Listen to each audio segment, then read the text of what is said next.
Hello again, Gooners. As you can see behind me, the light is shining. Oh yes, the light is shining brightly. We've finished fourth. I don't know if you can see me very well, though. That's the only problem with it. But I've got a light in the room and light outside. I'm full of light, and we're feeling light-hearted, having clinched fourth spot against all the odds. It has to be said. Apart from my odds, actually, just going back to my predictions. I'll tell you about those in a moment. But what's on the agenda? Be talking about briefly, says Fabregas, possibility of him coming back to Arsenal. Wayne Rooney, could he be coming too? Then there's Gonzalo Higuain. Higuain, is that how you say it? Stevan Jovetic as well. These are players being linked with us. I'm really not going to speak about the latter two very much because I haven't really got much to say on them other than I'll believe it when I see it. Yaya Sanogo, got a little bit about him. He could be on the way. Julio Cesar, I've talked about him in the past, so I will talk about him again. The possibility of him signing. The same goes for Asmir Begovic, Rene Adler and Sven Ulrich. They're not exactly household names in this country, are they? But they certainly done well in Germany. So I'll talk about those briefly. Mostly it's going to be, our achievement, finishing fourth. Pretty good, but I did say all along, actually I didn't, at the beginning of the season I said we'd finish third. Then as the season progressed, 10 games to go, I made my bold prediction, went through every single game, said we'd finish with 70 points. No, we got 73, so well done Arsenal.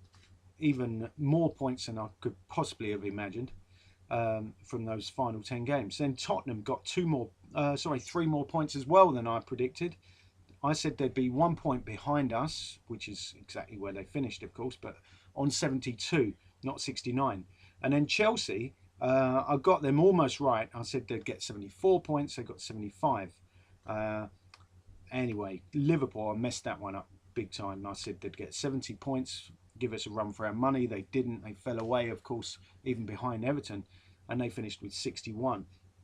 So in terms of my predicting games, I wasn't too bad. I got 6 out of 10 Arsenal results right. Same for Liverpool. 5 out of 10 for Chelsea and 4 out of 10 for Tottenham. So maybe I could have won some money at the bookies had I had the guts to put money where my mouth is. And I've been known to do that, but I haven't been doing it lately, I've got to be honest. Because I think, well, I don't want to tell you what you should do with your money, but one thing I'd suggest you don't do is gamble it because it's very risky, and I'm not too sure why I'm flicking this chart up in the air. Just to be annoying, probably. Anyway, what was I going to talk about? What's the chances of Cesc Fabregas coming back? Well, I haven't got any inside news on it. I'm not going to claim to. But having seen Cesc and his comments about Robin van Persie joining Manchester United, I don't really see him doing the same thing. Then again, you could say it won't be so harmful for his reputation as it was for Robin van Persie, because, of course, in Cesc's case, you tried saying Cesc's. In Cesc's case, it's quite difficult. In Cesc's case, it's a different kettle of fish, or is that kettle of paella with some fishy ingredients? It is slightly different anyway, because in Cesc's case, he's going directly from Barcelona to somewhere else, if indeed he does go. And having seen him play bits and pieces in the last few Barca games, he didn't look particularly happy. Will he want to move? Possibly. Will he join us?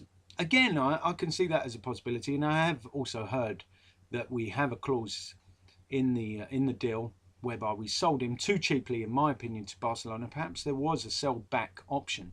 There's been plenty of talk of that existing, and I can believe that it does exist. Obviously, there are a lot of clandestine things or secret things that go on behind closed doors that we never really find out about. So perhaps we will find out about that when Cesc signs on the dotted line this summer. I really hope that happens, because looking at the midfield today against Newcastle, I thought we did pretty well considering who we've got in there. Rosicky is not my favourite player, but did pretty well today. Can't fault him, but didn't play so well against Wigan. Gave the ball away unnecessarily a lot. Ramsey is getting better all the time. Persevere with him. Cazorla, obviously we know we've got a good player in him. And then, of course, we've got Theo Walcott even playing in midfield, despite the fact that Ian Wright, one of the best strikers ever to grace the game of football, certainly in Arsenal colours, he says it's a no-brainer. Theo has to play up front with his finishing ability and pace. Why is he playing somewhere else on the pitch? Obviously, today we were hampered by the fact that Arteta got an injury quite early on, or it wasn't a new injury, but his calf injury flared up. He had to go off, and on came the Ox. Well, the Ox has had a disappointing season by his standards. He set high standards the previous season, and I did say, went on record a number of times saying that we shouldn't expect too much from the Ox, that he will struggle this season, because you can't keep on playing at that level. Especially, sorry to itch my nose, but it is itchy. It's hay fever season. Especially as he's still very young. So I think we'll see a better season from the Ox next time around. Theo's maturing, so we may well see more of the same from him. Arteta, obviously, age is not on his side, but he's proved himself to be a really good captain. I wanted him captain start of the season. At the end of the season, of course, he's captain apart from going off, and then the armband was passed to Per Mertesacker. I've been pretty happy with Mertesacker this season, and his partnership with Koscielny is something to build on. Sagna is a different story. Jenkinson seems happy about the idea. Carl Jenkinson seems happy about the idea that perhaps Bacary Sagna will leave and join Paris Saint-Germain. Judging by his body language, it looks like Sagna's head is already in France. So you might as well take the body as well, because he's played all right, but he's a better player than what he's been showing of late, so I'd let him go. Unfortunately, he's been a good servant to us, but I think we've seen the best of Sagna, and probably the back of Sagna will be the next thing we see.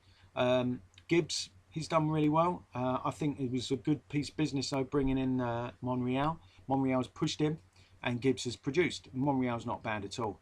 I said in the past that I thought Monreal could even be a top Premiership left back. He's not really produced that kind of form, but he's solid enough, and he's got caps for Spain. Spain not a bad team, are they?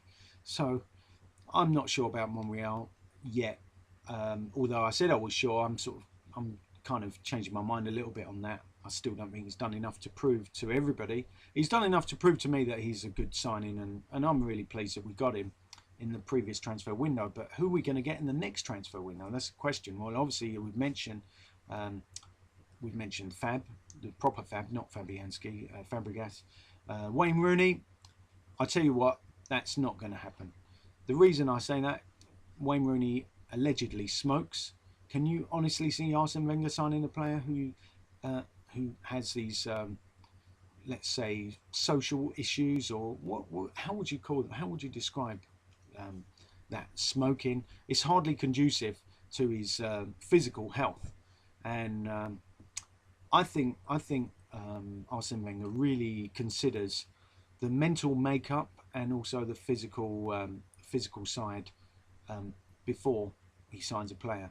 And so Wayne Rooney, I think, because of his size, he's not exactly overweight, but he's certainly one of those players that has to watch his health. If he's smoking, that's going to just exacerbate any potential he's got of losing weight and keeping fit. He always runs around with a lot of enthusiasm, which is more than I can say for Rosicky. Rosicky seems to run when he feels everyone's watching him, and then as soon as he gets beaten, he kind of walks back. And that I can't stand. That is the reason why some people might say I've had it in for Rosicky. But having said that, he only did that, to my knowledge, he only did that once in today's game. Crucial game, obviously. He just let the guy go past him and then stopped running. But I'm not at all happy with Rosicky in the team. I just think it's not good enough. If we want to be title contenders, Rosicky has to go. He can be on the bench, but we need somebody that's actually up to it. So what do I know about Yaya Sanogo? He could be our first signing on a free transfer from Auxerre. I don't know a lot about him. I heard his statistics are good in terms of goal scoring, but very injury prone. So it's a risky signing in a sense, but he's free, so there's no risk from a financial point of view up front. But then, as we've seen in the past, we end up keeping players on long-term, highly lucrative contracts, and we can't get rid of them. Andre Arshavin, I think we could have got rid of, but maybe he's on decent money, and deservedly so, in my opinion. But it's not his fault he's not played. It's the manager deciding not to play him. So there's him, and of course there's Schillaci. Schillaci's been a disaster virtually, but we can't complain, can we? We've finished fourth with a mediocre side. let's make no bones about it. This side, man for man, is not an awful lot better than Tottenham's. But what we have got is a manager who knows what he's doing and has been there for a while. So he should have the edge on these newcomers, like I always call him Taz, the Tasmanian devil of Tottenham, who speaks like this. And he doesn't spin round in circles, luckily. But I thought Wenger would finish above him, and so it's proved. Then when it comes, if Mourinho comes back to the English game, I think we may have some problems next season overcoming Chelsea. Depends if Chelsea bring in a different manager. I think I suspect we might have the edge over them. Man United with David Moyes, are we going to be good enough to beat them? I think possibly, if we add some players to this existing squad. And who else are we thinking about? Man City, of course. Well, they're obviously changing manager as well, and I just don't believe, unless they bring in a really top manager who can hit the ground running, I don't believe these managerial changes are gonna yield results. I really don't think so. So, for once, I'm actually optimistic about the forthcoming season, providing we do bring in 2 to 3 top-class players, particularly one to play in midfield. I'd like to see another striker as well, and I'd even like to see Theo Walcott played up front, as Ian Wright has suggested would be a good idea. And of course, I think we do need another goalkeeper, even though Fabianski's had a good end to the season, as has Chesney. But what about the rest of the season when we were struggling? That's why we need an experienced goalkeeper. Julio Cesar, still available from QPR apparently, 33 years old. He's had not an amazing season, but a good season. He'll cost us around £70,000 a week minimum in terms of wages. And then, of course, we might have to pay a small transfer fee to QPR. But QPR want him away. Cesar has been linked with us in the past, so I could see that happening. Asmir Begovic, I haven't been impressed with him lately. He was a goalkeeper that I would have loved us to sign. It hasn't happened. Now that we haven't signed him, I'm not so keen that we should. The other goalkeepers being mentioned, René Adler of Hamburg and Sven Ulrich of Stuttgart. I'm not too sure about either of those two. So if anybody out there has got an idea about how good those two goalkeepers are, do let me know. Well, before I go, I'm not sure when I'm going to be back doing these podcasts or vlogs or whatever you want to call them, because I've been too busy. Sorry about that. Have a life as well, honestly. Some people said I haven't, and now I've proved yes I have. So I proved it by disappearing. Reading from Charles Buchan's Football Monthly, just to finish you off. George Graham, the 1-0 specialist, obviously in celebration of our 1-0 win today. Oh, just before I go, before I stop talking about that game today, I have to say, Olivier Giroud, I would have liked to have seen him come on earlier, but Arsene's patience paid off today. You have to say that. So tribute to Arsene Wenger. And I don't know, I've got this funny feeling that next season will be Arsene's season. It certainly could be his last if it isn't. So anyway, let's talk about George Graham. He's a hero of mine. You know, he's excuse me. He's a previous manager, of course, previous player, midfielder for us. And here is an article from the likes of Keith Fisher, whoever he is, but obviously a journalist of yesteryear. And here it goes. The subtle skills of midfield architect. Don't you love that word, midfield architect? Midfield architect George Graham are an impressive answer to those critics who still dismiss Arsenal as being merely ultra-professional. Yes, we were today, weren't we?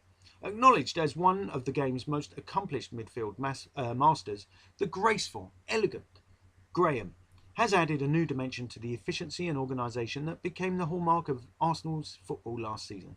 His exciting, flamboyant approach and ability to dictate the course of a game make him a match winner on his own. Confident and assured, Graham is in a way unique. He can adhere to any rigid team plan, yet still retain his individualism and opportunism. No player did more than Graham in helping Arsenal to lift the FA Cup last season. Obviously that was 1971. No player dominated Wembley so decisively as Graham did on the completion of that momentous double. Awarded the Football Monthly Man of the Match award, Graham exploited Wembley's vast open spaces as if he had been playing there all his life. His composure, strength and piercing distribution provided the key to Arsenal's triumph in that killing extra time period. Skipper Frank McClintock, who led the side so admirably last season, is quick to sing the praises of his talented colleague. And this is McClintock talking, so forgive the Scottish accent. George has improved beyond all measure, says McClintock. He's always been a brilliant footballer, but if there was a fault in his make-up, it was his slightly light-hearted approach to the game. He has immense skills, yet now he has added a touch of steel to his play. He'll chase, fight and tackle as well as anyone now. Yet the important thing is that he has lost none of his old cockiness and arrogance on the ball. I think if George Graham's playing well, then Arsenal are playing well. His cool, confident manner gives the whole seed a lift. The understanding he has with Charlie George and Georgie Armstrong over 1,000 free kicks is uncanny. It makes me laugh when you still read people criticising this Arsenal seed for so-called lack of flair. If George Graham doesn't have flair, then we didn't do the double last season. Well, of course, we did do the double last season, the season he's talking about, so then George Graham does have flair. Graham's success, George Graham that is all the more remarkable when you consider he joined Arsenal as a recognised striker in an attempt to end a woeful shortage of goals during their transitional period in 1966. Excuse me for itching my nose, I've definitely got a touch of hay fever. Yet Graham's inconsistency up front resulted in frequent speculation about his future. Matters came to a head during the 68-69 season when Graham found himself an almost permanent substitute. And that was tough in those days because there was no one to talk to. You sat on a bench by yourself. I'm surprised they even had a bench. Perhaps they're now sticking out on the benches of yesteryear. And with the development of talented teenagers like Charlie George and Ray Kennedy, the future looked bleak. But then came a dramatic dramatic change of fortune, with his switch to midfield. How does Graham explain the blossoming of his career? And forgive me, but he's going to sound very similar to Frank McClintock with his Scottish accent, because George Graham says, funnily enough, it was a complete accident. I was struggling to get into the seed just before the League Cup final with Swindon in 1969. I was substitute against Sheffield Wednesday at Hillsborough when someone was injured. I was asked to drop back in the midfield and I did well in a 5-0 win. Since then I haven't looked back. I reckon I've got a lot of ball skill, but up front you're restricted to pay I can't even do it. Restricted for space. Playing in the middle of the park has enabled me to show the ability I have. Up front, you nearly always get your back to goal and you can't see what's coming at you. Now I'm facing them and find I have opportunity and team to be creative. What I found difficulty in adjusting to was work rate. It didn't sound very Scottish. Work rate. The Arsenal lads have given me the nickname of Stroller, and quite honestly, I didn't like it. So apart from developing my ball skills, I'm working much harder. I'm covering a lot of ground new, whereas in the past, I only came into the game in spasms. This led to a bit of friction last season when I was dropped for the Ipswich game at Portman Road. It made me realise a player can have all the natural talent in the world, but he won't get anywhere until he's prepared to be involved in a game for the full 90 minutes. I've overcome the problem now, and I would like to think I'm a better all-round player for it. What's more, I haven't lost any of my old sharpness in front of goal. I got 14 last season in all competitions. Yeah, I still feel capable of getting more. One effort last season against Liverpool at Highbury pleased me no end. We were battling to break down their tough defence when I came on as a sub. Within minutes, I'd taken a return pass from John Samuels, volleyed the ball past Ray Clements. Now I've switched to my English accent. Graham's high-level skills, and by the way, I am half Scottish, so I'm allowed to do this. Graham's high-level skills and midfield inspiration, were rewarded in October when Scotland team manager Tommy Docherty called him up for the Nations Cup tie with Portugal at Hampden Park. Graham gave an impressive display and made the first goal for John O'Hare in a 2-1 win. Graham was born in Bargedy, a mining village 7 miles from Glasgow, and Aston Villa spotted him playing for Swinton, an amateur side in the West of Scotland League. A Scottish youth international, Graham was on Villa's books for 4 years and, although he made two first-team appearances, did not seem to fit in with their plans. Suddenly, Graham found himself unwanted by a club who had finished fourth from bottom in the First Division in '64. Then Chelsea manager Tommy Docherty stepped in after watching Graham play for the rest of the United Kingdom against England in a special youth match at Wembley. Docherty snapped him up for a giveaway £6,000 in June 1964.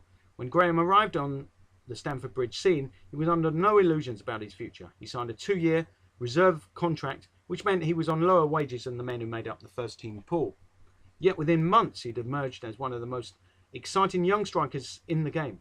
And 2 months after the season start, his reserve team contract, sorry about my nose, was quickly scrapped, and he was awarded a 3-year first team contract. In his first season, 64-65, he scored 17 league goals in 30 appearances, and in the following season he topped the Chelsea goal scoring chart with 23 first team goals. Ironically, Chelsea could have had him for nothing.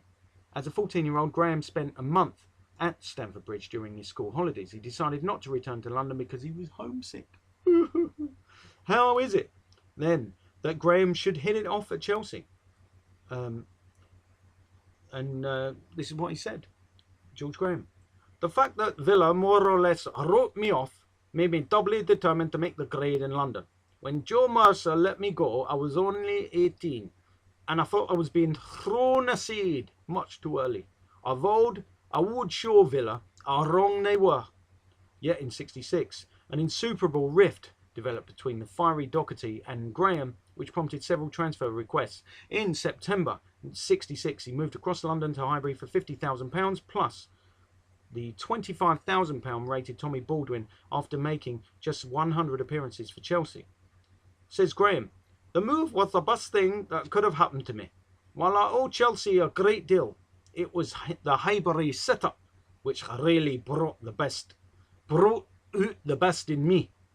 The present side has no weaknesses in any department. You name it, we got it. Flair, courage, strength, we got the lot.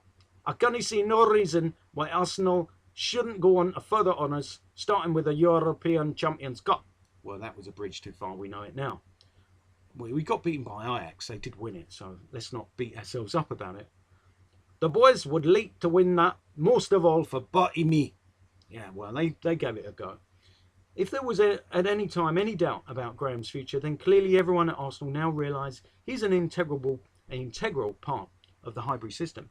Graham's success story is a reflection of his character and determination to succeed, and a perfect example to youngsters. With courage and perseverance, he has fought back twice to save a career which, incredibly, seemed lost. It would have been a tragedy had that happened. So, George Graham, there it is. That's why that's him in his prime, really, scoring with Eddie Kelly. Who ever did score that equaliser? We think it was George Graham, or do we? It's a mystery.